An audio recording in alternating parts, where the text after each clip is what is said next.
Welcome back to the Toybox, the show I'm determined not to let die after like 10 installments. I've got more episodes in the wing, but first I wanted to do a little follow-up episode on the games I've already covered. Most of them anyway. Starting with...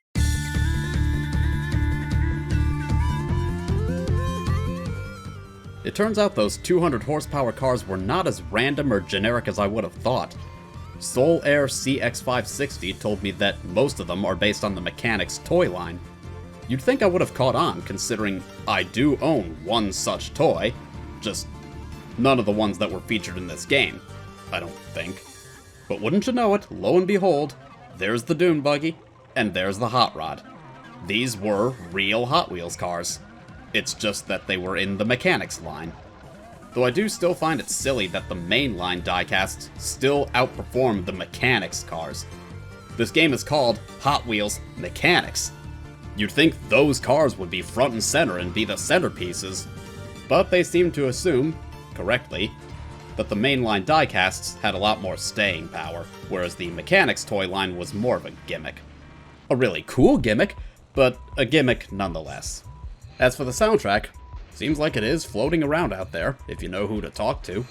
If anyone wants to try their hand at remixing some of these songs, you're more than welcome to it. I'll take a listen. Oh yeah, one more thing. A few people have tried their hands at speedrunning this game since my video came out. Coincidence? Yeah, most likely. 3, 2, 1, go! You know, I originally wasn't gonna have anything to say about Hot Wheels slot car racing, until I got curious and wondered if DG Voodoo 2 would fix it and make it run better. Well, wouldn't you know it, holy shit, it actually works! The game runs like it's supposed to. It stays at a consistent speed. The cars don't wipe out on every other corner. Man, I feel like I gotta do that video all over again now.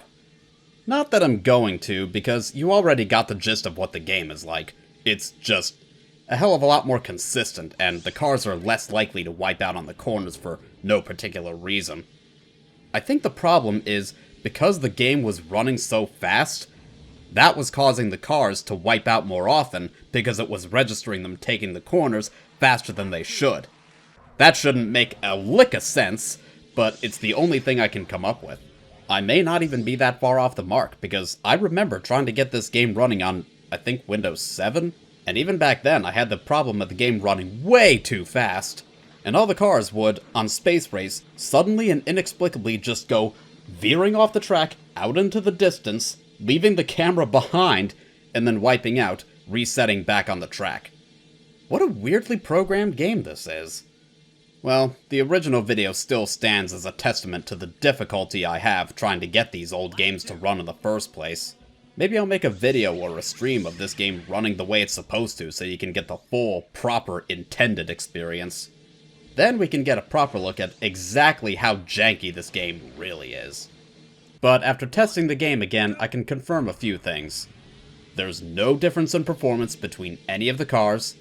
You still can't go too fast around some of the tighter corners, although which corners punish you and which ones don't is still arbitrary, but at least consistent.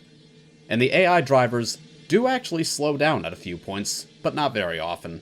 Certainly not often enough to really notice most of the time. Maybe they just do it to give you a chance.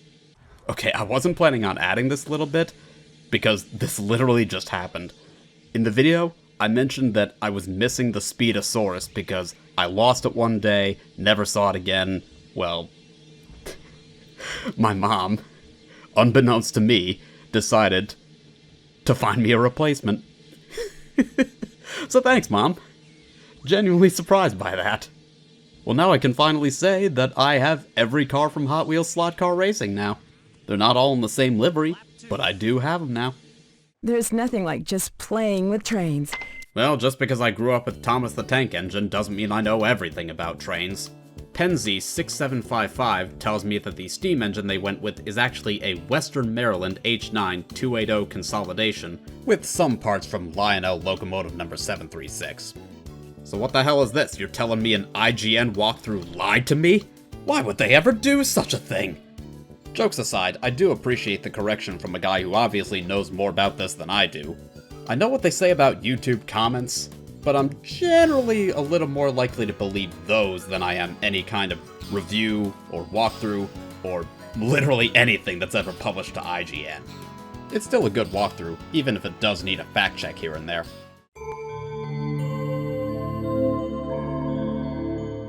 I had a weird problem gathering footage for Magic School Bus Explores the Ocean. I didn't bring it up in the video, mainly as a matter of pacing and irrelevance, but this particular version had a really weird problem of playing the wrong songs. It was as if it was playing track 2 when it should have played track 1, or maybe track 1 when it should have been track 2. You can notice it very briefly in the crab minigame, but for the most part, I just relied on adding the music in post for that particular section. Why I didn't just find a more functional version of the game and run it through a VM is not a question I have a good answer for. I mean, that's what I did with Dinosaurs and Rainforest. I was able to play Solar System, Human Body, Ocean, and Earth in a little bundle with DOSBox configured to run them. It didn't really matter that much, but it bothered me enough to try to fix it in post. Also, here's a fun fact. Did you notice that the studio behind the Mars Activity Center is the same studio behind Slot Car Racing? I don't think this is the last time we're gonna see a game developed by No Wonder featured here on the Toybox. I made a couple very silly mistakes in this episode. Saxo is a woman. You can tell from her hair, her eyes, her overall physique compared to Max and Dynamite. And furthermore,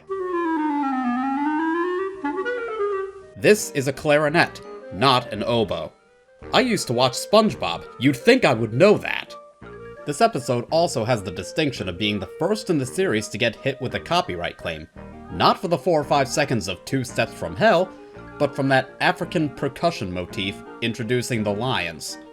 Seriously? Whatever, enjoy it. I'm sure it was worth the 3.2 cents you made from it. If even that. I feel like there's a joke here that I'm not getting. Oh, that was the joke, was it? Well, that would make sense, wouldn't it?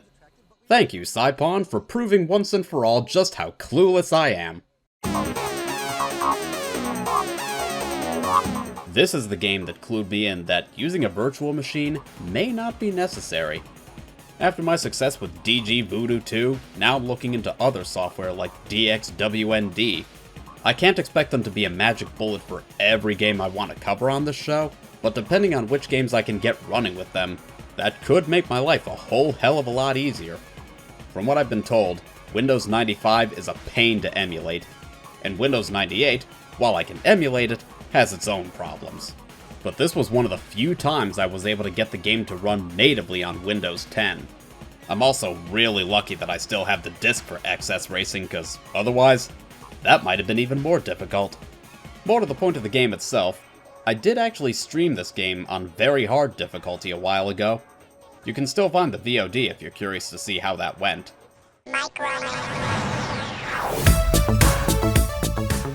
MicroMan did get a sequel. I just never knew about it until the video went up. Big thanks to Saipon, not just for letting me know, but for sending me a copy of it, which is what you're seeing on screen right now. I can't cover it for the Toybox because it wasn't part of my childhood, but it's neat to know that it exists. I may give it its own separate coverage someday, I don't know yet. Now's as good a time as any to remind everyone that the Toybox may be about old games, but it's also an autobiography of sorts. If I didn't play the game during my childhood, I can't cover it for the show.